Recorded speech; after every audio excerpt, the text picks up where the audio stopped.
Selamat datang kembali di eksplorasi kita. Hari ini kita mau bahas lebih dalam satu bab spesifik nih. Bab 34, fokusnya tentang time boxing. Jadi kita mau lihat gimana sih caranya pakai batasan waktu yang sengaja dibuat gitu, biar fokus dan manajemen waktu kita bisa lebih baik. Sumber kita kali ini dari kutipan Secrets of Productive People. Pertanyaannya menarik banget ya. Kok bisa sih cuma nyetel timer aja, malah bikin kita lebih produktif? Dan gak gampang nunda pekerjaan lagi? Mari kita bedah bareng-bareng deh. Jadi sebenarnya time boxing ini apa sih? Konsepnya sekilas kedengeran sederhana ya, kayak durasi pelajaran di sekolah gitu, yang dibatasi, misalnya 40 menit kan.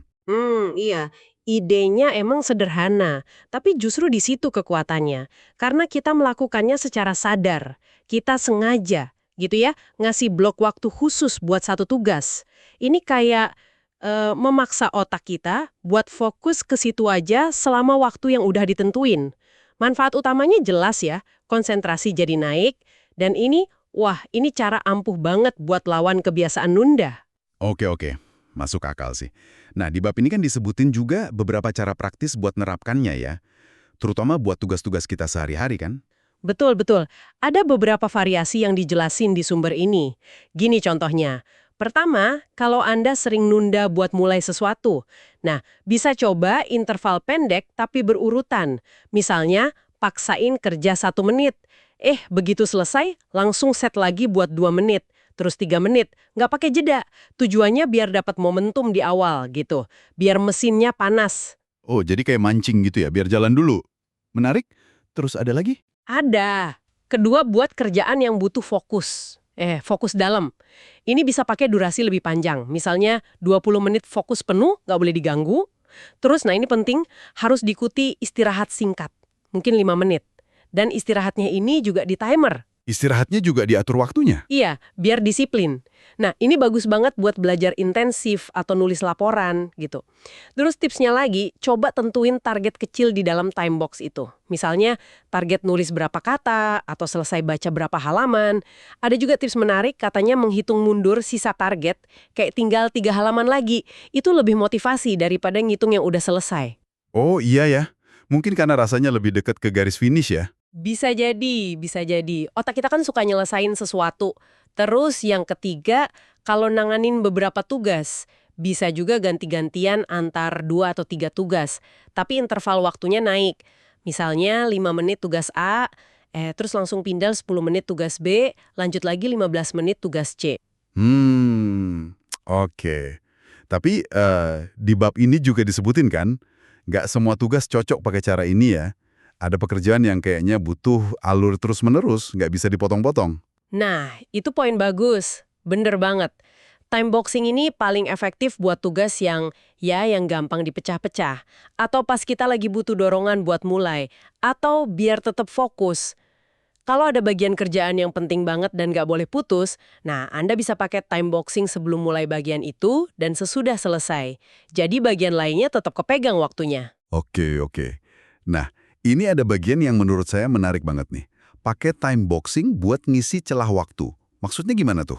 Agak unik ya kedengarannya. Ya, ini buat ngatasin momen-momen pas fokus kita lagi buyar. Misalnya habis ada telepon masuk, atau diajak ngobrol sebentar, atau pas jeda antar tugas saja gitu. Kan sering tuh habis gitu jadi bongong atau susah balik fokus lagi.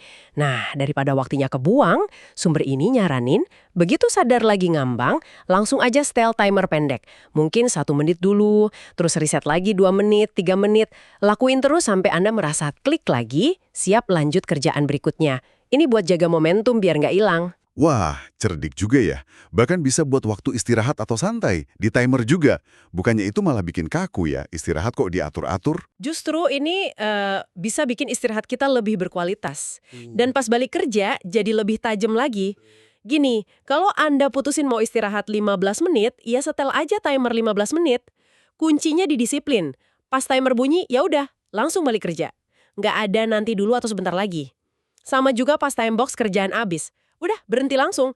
Meskipun lagi nanggung, misalnya di tengah kalimat stop, ya stop. Oh, tegas ya. Iya, pemisahan yang tegas ini justru memaksimalkan keduanya. Kerja fokus, istirahat juga beneran istirahat.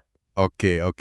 Jadi kalau dirangkum nih, apa sih inti utama yang perlu kita ingat dari teknik time boxing ini? Intinya gini, time boxing itu alat bantu.